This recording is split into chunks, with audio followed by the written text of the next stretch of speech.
Hello friends, you are watching front line accounting और हम अपना जो चैप्टर कर रहे हैं वो कर रहे हैं बैंक रिकंसिलिएशन का चैप्टर। और बैंक रिकंसिलिएशन के चैप्टर में मैंने बताया था आपको कि मैंने आपको बताया था कि जब हमें कैश बुक का बैलेंस देखा होता है तो हम किस तरह से बैंक रिकंसिलिएशन बनाते हैं। और मैंने आपको बताया था कि बैंक रिकंसिलिएशन का फॉर्मेट क्या क्या था। सबसे पहले बैंक रिकंसिलिएशन स्टेटमेंट लिखते हैं, उसके बाद लिखते हैं एज ऑन, जो भी हमारी डेट दी होती है उस डेट को लिख देते हैं। Balance as per cash book है तो कैश बुक और पासबुक हो तो पासबुक, और सारे बैलेंसों को लिख दिया जाता है। जो जिन बात को प्रॉफिट हो रहा होता है वो आप इंक्रीजिंग वाली बात में लिखते हैं, और जिन बातों से नुकसान हो रहा होता है वो आप किस में लिखते हैं, डिक्रीजिंग वाली बातों में। इसी के साथ साथ मैंने आपको बताया था कि आपको बैलेंस ध्यान रखने होते हैं कि अगर debit balance as per cash book का दे रखा होता है तो आप हमेशा अपने बैलेंस को किस में दिखाते हैं, प्लस वाले कॉलम के अंदर। यानी कि आपको वो अमाउंट अपना जो दिखाना पड़ेगा बैलेंस प्लस के कॉलम में दिखाते हैं, और आपका आंसर निकलता credit balance as per passbook. ये चीज हमने अभी तक सीखी थी। इस बार जो हम सीखने वाले हैं वो सीखेंगे credit balance as per passbook. अब अगर आपका क्रेडिट बैलेंस दिया होगा तो आप इस बैलेंस के अमाउंट को लिखेंगे माइनस वाले कॉलम में, और आपका जो आंसर निकल के आएगा वो निकलेगा balance as per cash book. यानी अगर आपका क्रेडिट का बैलेंस दे रखा है पासबुक का तो आप उसे माइनस वाले कॉलम में बैलेंस लिखेंगे, और नीचे की सारी बातें एज इट इज चलेंगी। नीचे की बातों से मतलब है कि आप अपना फॉर्मेट जो बनाएंगे इसमें जो चीज प्लस में जाती थी, यानी अगर आपका बैलेंस इंक्रीज हो रहा है तो आप उसे प्लस में ही लिखेंगे, और डिक्रीज हो रहा हो तो माइनस में। केवल पहली वाली हेडिंग, आपकी जो फर्स्ट हेडिंग है आप केवल उसे चेंज करेंगे। यानी अगर बैलेंस कैश बुक का हो तो उस बैलेंस को आप प्लस वाले कॉलम में लिखिए। अगर आपका बैलेंस एज पर पासबुक है तो आप अपने बैलेंस को किस में लिखिए, माइनस वाली साइड में। आपका आंसर अपोजिट वाला निकल कर आएगा। इसी तरह से अगर आपको क्रेडिट बैलेंस कैश बुक का दे रखा होगा तो आप उसे किस में लिखेंगे, माइनस वाले कॉलम में, और आपका आंसर निकलेगा debit balance as per passbook. चीज अगर उसने क्वेश्चन में दिया हो debit balance as per passbook तो आप उसे प्लस के कॉलम में लिखेंगे और आंसर आपका माइनस का आएगा। तो इस बार जो हम स्टार्ट कर रहे हैं वो कौन सा वाला कर रहे हैं, credit balance as per passbook. इसका मतलब है कि आपको जो बैलेंस रखना है वो कौन सी साइड रखना है, माइनस वाली साइड बस, और आपका आंसर ऊपर वाला निकलेगा। एक क्वेश्चन लेते हैं, इस क्वेश्चन से बहुत अच्छी तरह आप समझ जाएंगे। बहुत इजी क्वेश्चन है, बहुत आसान चैप्टर। सोचने का तरीका वही पहला वाला जो पिछली वीडियो में था। तो ध्यान से इस क्वेश्चन को देखिए, समझिए और देखिए किस तरह से क्वेश्चन होता है। सबसे पहले ऑन 31 मार्च, मैं बता दूं कि हम कर रहे हैं पासबुक का क्रेडिट बैलेंस से क्वेश्चन। ऑन 31 मार्च 2024 पासबुक जो है, कौन पासबुक, वो शो कर रही है हमारा बैलेंस कितने का, 15,650 रुपए का। किसका बैलेंस है, पासबुक का। इस बार हम जो क्वेश्चन कर रहे हैं वो किसके बेस पर कर रहे हैं, credit balance as per passbook, और आपको वो कहां लिखना है, माइनस वाली साइड में। ये ध्यान रखना है। आगे बढ़ते हैं। कहता था कैश बुक, आपकी जो कैश बुक थी वो शो कर रही है बैलेंस 15,200 रुपए का। इसका मतलब है आप जब इससे क्वेश्चन स्टार्ट करेंगे तो आपका आंसर 15,200 आएगा। कभी कभी क्या होता है, क्वेश्चन के अंदर दोनों बैलेंस दिए होते हैं। दोनों बैलेंस देने का मतलब है आप चाहें तो कैश बुक से भी क्वेश्चन कर सकते हैं, आप चाहें तो पासबुक से भी क्वेश्चन कर सकते हैं। अगर आप कैश बुक से क्वेश्चन करेंगे तो आपका आंसर पासबुक का निकलेगा, लेकिन अगर आप पासबुक से क्वेश्चन करेंगे तो आपका आंसर कैश बुक का निकलेगा। तो मैं इस क्वेश्चन को पासबुक से कर रहा हूं, आप इसे दोबारा कीजिएगा कैश बुक के हिसाब से, और अपने बैलेंस को प्लस में रखिएगा, और फिर देखिएगा कि आपके दोनों क्वेश्चन सेम हो जाएंगे। तो मैं आगे बढ़ता हूं। मुझे ध्यान रखना पड़ेगा कि मेरा जो आंसर निकलेगा वो निकलेगा 15,200, 15,200, क्योंकि मैं ले रहा हूं पासबुक का बैलेंस 15,650। अब हम डीलिंग पढ़ते हैं, उन्हें समझ लेते हैं ध्यान से। क्या कहता है, चेक, आपने चेक इश्यू करा किसे, रोशन को 6,000 रुपए का, और एक दानियाल थे उन्हें करा 3,840 रुपए का। Were not present for payment, इन दोनों में से कोई भी पेमेंट लेने के लिए नहीं गया। जब इन दोनों में को आपने चेक दिया और वो पेमेंट लेने के लिए नहीं पहुंच पाए तो इससे आपका बैलेंस क्या होगा, जी हाँ, इंक्रीज हो जाएगा, क्योंकि जब वो पैसे लेंगे नहीं तो आपका पैसा बढ़ जाएगा इससे। Next dealing, bank charges, bank ने आपसे चार्जेस लिए। अब बैंक चार्जेस जो होता है आपके लिए क्या होगा, बैंक चार्जेस नुकसान, इससे आपका बैलेंस क्या हो जाएगा, डिक्रीज हो जाएगा। सोचने का तरीका वही है, बैलेंस बात अलग है। नेक्स्ट, नीतीश, इन्होंने डायरेक्ट डिपॉजिट कर दिए। एक आदमी थे नीतीश, उन्होंने आपके बैंक के अकाउंट्स के अंदर डायरेक्ट 8,160 रुपए डिपॉजिट कर दिए। जब उन्होंने आपके खाते में सीधे पैसे भेज दिए तो आपका बैलेंस क्या होगा, जी, इंक्रीज हो जाएगा। नेक्स्ट, कहता टू चेक, दो चेक थे। वन, एक तो था श्याम भाई साहब का 5,150 का, और दूसरा चेक जो था वो था कैलाश भाई साहब का, वो था 12,500 का। कहता वर्क कलेक्ट, दोनों को दोनों जो कलेक्ट हुए वो है फर्स्ट वीक ऑफ अप्रैल। कब हुए? अप्रैल में। और हम बना रहे कब हैं इसे? मार्च में। अप्रैल में पैसे आए और हम बना रहे कब हैं? 31 मार्च। आपने 2 चेक बैंक में जमा करे। अब आपने जो जमा करे होंगे वो कब करे होंगे? मार्च में। और उसकी पेमेंट कब आ रही है? अप्रैल। इसका मतलब ये हुआ कि 31 मार्च तक वो पैसा नहीं आया। जब आपका पैसा नहीं आया तो आपका बैलेंस क्या हो जाएगा 31 मार्च में? डिक्रीज। क्योंकि आप तो ये सोचेंगे कि मेरे पास तो पैसे आ गए होंगे। जब आप बैंक पहुंचेंगे और बैंक के स्टेटमेंट मिलाएंगे तो पता चलेगा कि ये पैसा तो 31 मार्च तक नहीं आया। नहीं आया तो आपका बैलेंस क्या होगा? इससे डिक्रीज हो जाएगा। इंटरेस्ट, इंटरेस्ट क्या करा? अलाउ। बैंक ने आपको इंटरेस्ट दिया। जब बैंक आपको इंटरेस्ट देगा तो आपका बैलेंस क्या हो जाएगा? इंक्रीज, बैलेंस बढ़ जाएगा। तो स्टार्ट करते हैं क्वेश्चन। मैंने आपको बताया था आप जब भी क्वेश्चन करें तो सबसे पहले फॉर्मेट बना लें। फॉर्मेट में सारी की सारी बातें लिख लें। तो मैं फॉर्मेट बनाता हूं और आपको दिखाता हूं आपको कैसे करना है। मैंने फॉर्मेट बनाया। सबसे पहले लिखा bank reconciliation statement as on 31 March 2024। सबसे पहले लिखा मैंने बैलेंस एज पर पासबुक। मैं कर रहा हूं किससे? पासबुक के हिसाब से। और ध्यान रखिए पासबुक का बैलेंस माइनस वाली साइड में यानी क्रेडिट साइड में लिखेंगे हम। ये साइड डेबिट और वो वाली साइड किसकी है? क्रेडिट की। तो मैंने क्रेडिट में पैसे लिखे 15,650। कौन से वाले पैसे? 15,650।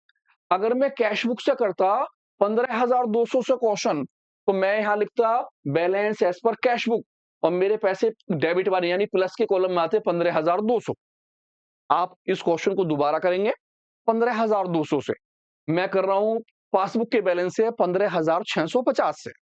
मैंने सारी डीलिंग उतार ली है। Number 1, number 2, number 3, number 4, number 5 सब डीलिंग आ गई। मेरा बैलेंस था बैलेंस एज पर पासबुक और आंसर निकलेगा balance as per cash book opposite.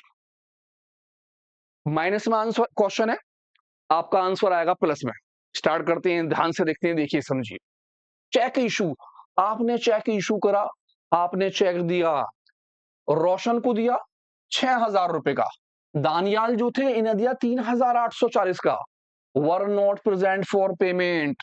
इनमें से कोई भी आदमी पैसे लेने के लिए नहीं पहुंच पाया।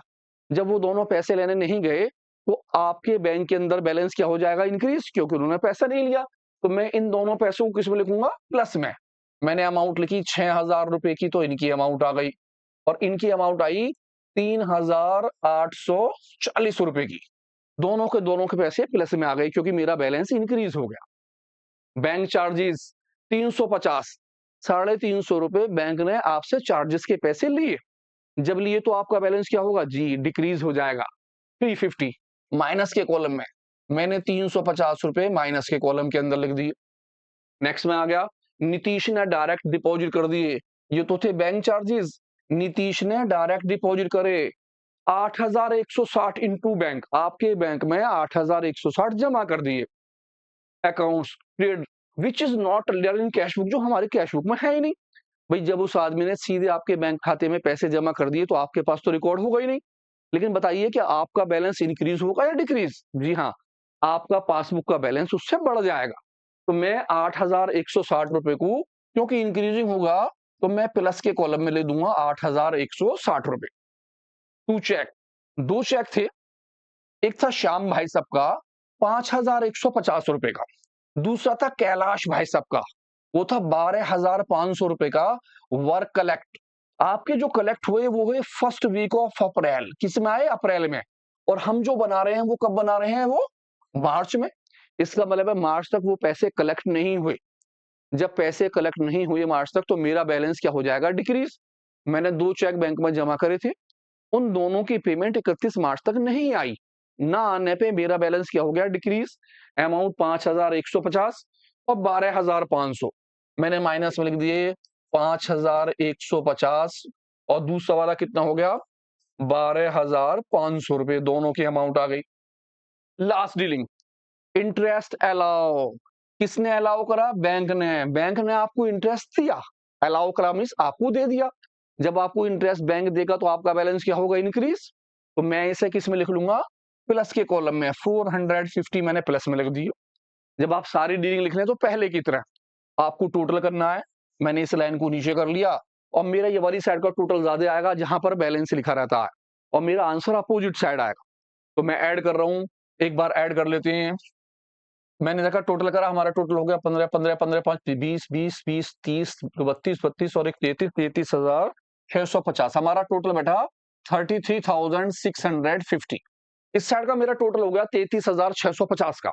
इसी टोटल को मैंने अपोजिट साइड रख दिया 33,650 और मैंने इसे रफल पर लिख लिया 33,650। इसमें से मैं इस वाली साइड का टोटल क्या कर दूंगा, माइनस 6,000 प्लस 3,000 प्लस 8,160 और 450। 6 और 3 9 और 1 10 17 18 18,450। ये मेरा हो गया 18,450। इन सभी का टोटल नीचे रख दिया, इसी टोटल को इस साइड रखा और 1 2 3 4 इन चारों का टोटल मैंने कर लिया और दोनों का डिफरेंस निकाल लिया। जो मेरा डिफरेंस निकल के आएगा वो मेरा क्या हो जाएगा, आंसर 0 2 यहाँ हो गया 13 में से हट गया 5 और 1 15,200 रुपए। यानी कि मेरा जो आंसर बैठा वो बैठा 15,200 रुपए। अब आप इसे वेरीफाई कर लीजिए कि मेरा जो क्वेश्चन में था वो कितना था, 15,200। ये 15,200 मेरा आंसर आ गया कितने का, 15,200 का। तो कभी कभी क्वेश्चन के अंदर क्वेश्चन का भी और आंसर का भी दोनों चीजें दी होती हैं। इसका मतलब ये हुआ कि आप चाहें तो कैश बुक से बैलेंस निकाल लें, आप चाहें तो पासबुक से क्वेश्चन कर लें। अगर आप कैश बुक से क्वेश्चन करते हैं यानी आप यहाँ पर बैलेंस कैश बुक का लिखते हैं तो आपका आंसर पासबुक का निकल कर आएगा। अगर आप पासबुक का लिखेंगे तो आपका आंसर किसका निकलेगा, कैश बुक का। तो बिल्कुल एज इट इज आपने क्वेश्चन करना है, 15,200 यहाँ ऊपर रखना है और जब आपका आंसर निकल के आएगा तो वो कितना निकलेगा, 15,650। ईजी है बहुत। ध्यान ये रखना है कि अगर कैश बुक दिया है तो प्लस में यानी कि डेबिट साइड में पैसे, अगर पासबुक दिया है तो आपने क्रेडिट साइड में यानी कि माइनस वाली साइड में पैसे रखने हैं, बस और कुछ नहीं। तो ध्यान से एक क्वेश्चन और देखिए, जुड़े रहिए फ्रंट लाइन अकाउंटिंग पर। देखते हैं इस क्वेश्चन को क्या कहता है। कहता था पासबुक, हमारी जो पासबुक थी कस्टमर की, उसका जो बैंक बैलेंस है वो है 62,000 रुपीज का। किसका बैलेंस, बैंक का बैलेंस। आपका बैंक बैलेंस है 62,000 रुपीज और डेट है 31 दिसंबर के अंदर। पहला पॉइंट, चेक वर पेड, आपने चेक पेड करा इनटू बैंक यानी कि आपने चेक बैंक में जमा करा दिसंबर के अंदर, but credit in January next, लेकिन वो जनवरी में आया पैसा। इसका मतलब है दिसंबर में पैसे नहीं आए, वो पैसे कब आए, जनवरी के अंदर। कितने, मोहन के 3,500, सोहन के 2,500 और रोहन के 2,000। अब आपने चेक बैंक में जमा कर दिया, आपने जमा तो दिसंबर में करा और आप अकाउंट्स भी कब बना रहे हो, दिसंबर में ही। अब आपने देखा भाई दिसंबर तक मेरे इस बैलेंस में इंक्रीजिंग हुई या नहीं हुई, आपके हिसाब से पैसे आ जाने चाहिए थे, लेकिन वो पैसे दिसंबर में ना आके कब आए, जनवरी में। इसका मतलब है कि आपका बैलेंस क्या हो गया, डिक्रीज। जो आपने सोचा था उससे वैसा क्या होगा, कम। आप तो ये मान के चलेंगे बैंक के अंदर कि भाई मेरे इतने पैसे आ चुके होंगे, लेकिन जब आप वहां पहुंचेंगे तो पता चलेगा क्या कि भाई ये वाले बैलेंस तो मार्च तक, आपके ये वाले बैलेंस तो दिसंबर तक नहीं आए, तो आपका बैलेंस क्या हो जाएगा, डिक्रीज हो जाएगा। सेकंड डीलिंग, अपनी पहली डीलिंग खत्म हुई। सेकंड डीलिंग, चेक इशू, आपने चेक इशू करा यानी आपने चेक दिए दिसंबर के अंदर, वर्क क्रेडिट, लेकिन जमा कब हुए, वो जनवरी में, यानी कि उनके जो पैसे निकले वो जनवरी के अंदर निकले। अजय भाई साहब के 4,000 और विजय भाई साहब के 4,500। आपने अजय और विजय दो पार्टनर थे, इन दोनों को चेक दे दिए। जब आपने दोनों को चेक दिए तो उन्होंने पैसे नहीं निकाले, उन्होंने दिसंबर की जगह पैसा जनवरी में निकाला। इसका मतलब है दिसंबर में जब उनके पैसे नहीं निकले तो आपका बैलेंस क्या हो जाएगा, उससे इंक्रीज, क्योंकि वो पैसे लेकर नहीं गए। Then dealing number third, cheque 1,000 rupees receive from customer, आपने कस्टमर से चेक रिसीव कर लिया, एंटर्ड इन कैश बुक, लेकिन कैश बुक में जमा भी कर लिया, but not sent bank, but not bank, आपने उसे बैंक में जमा नहीं करा। एक चेक था, आपने रिसीव भी कर लिया, अपने पास लिख भी लिया, आपकी एंट्री में हो गया, लेकिन आपने उसे बैंक ही नहीं भेजा है। जब आपने उसे बैंक नहीं भेजा तो आपके पास तो पैसे नहीं आएंगे। इस कंडीशन में आपका बैलेंस क्या हो जाएगा, डिक्रीज हो जाएगा। Next next dealing fourth, passbook ने शो करा डेबिट बैलेंस। डेबिट का मतलब है कि आपसे बैंक चार्जेस के पैसे काटे। जब भी कोई चीज डेबिट होती है तो मींस आपसे पैसे कट रहे हैं। अगर वो चीज क्रेडिट होती है तो आपके पास में पैसे आ रहे हैं, आपका पैसा इंक्रीज हो रहा है। तो बैंक चार्जेस के पैसे डेबिट करे यानी कि आपसे 1,000 रुपए काट लिए, तो आपका बैलेंस क्या हो जाएगा, डिक्रीज। एंड क्रेडिट, और क्रेडिट करे 2,000 रुपए किस चीज के, इंटरेस्ट के, और आपको 2,000 रुपए दे दिए, इंटरेस्ट का पैसा, ब्याज का पैसा आपको दिया, तो आपका बैलेंस क्या हो जाएगा, इससे इंक्रीज हो जाएगा। Last dealing number 5, interest on investment. आपने कहीं पैसा लगाया था, उसके ऊपर इंटरेस्ट जो था उसे हम बोलते हैं इंटरेस्ट ऑन इन्वेस्टमेंट। वो क्या करा बैंक ने? कलेक्ट, आपके खाते में जमा कर दिया।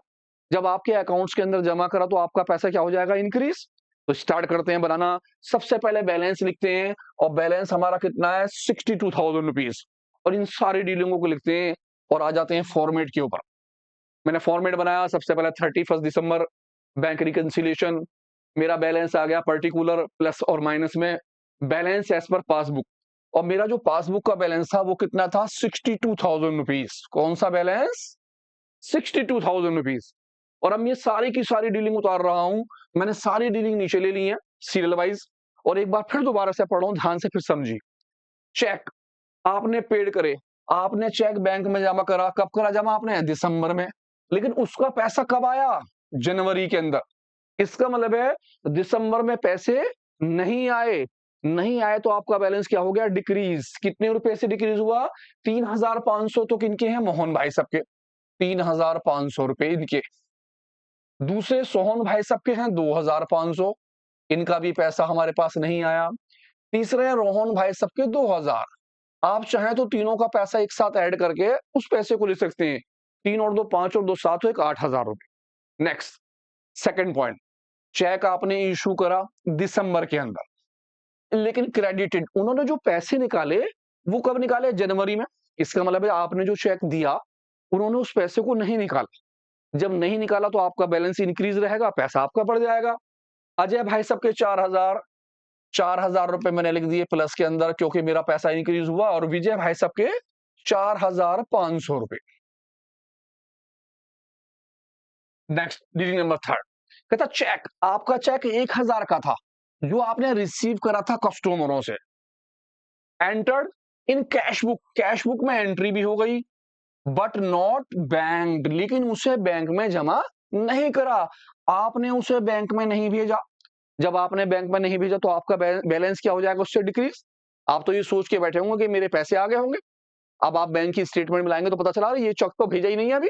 जब नहीं भेजा तो क्या हो जाएगा? बैलेंस 1,000 से डिक्रीज। मैंने 1,000 रुपए माइनस वाले कॉलम में लिख दिए, डिक्रीजिंग में। नेक्स्ट आ गया मैं डीलिंग नंबर 4, कहता द पासबुक शो, पासबुक ने शो करा क्या चीज? डेबिट बैलेंस 1,000 रुपए। और किस चीज के? चार्जेस के। जब बैंक आपसे चार्जेस लेगा तो आपका 1,000 क्या हो जाएगा? डिक्रीज। तो बैंक चार्जेस मैंने इसी किस में लिख दिए? माइनस के कॉलम में, क्योंकि मेरा बैलेंस क्या हो जाएगा? डिक्रीज। देन इसी जगह क्या कहता? क्रेडिट। और क्रेडिट करे 2,000 रुपए किस चीज के? इंटरेस्ट के। 2,000 आपको इंटरेस्ट के दिए, क्रेडिट करे। जब क्रेडिट करे तो आपका बैलेंस क्या हो जाएगा? इंक्रीज।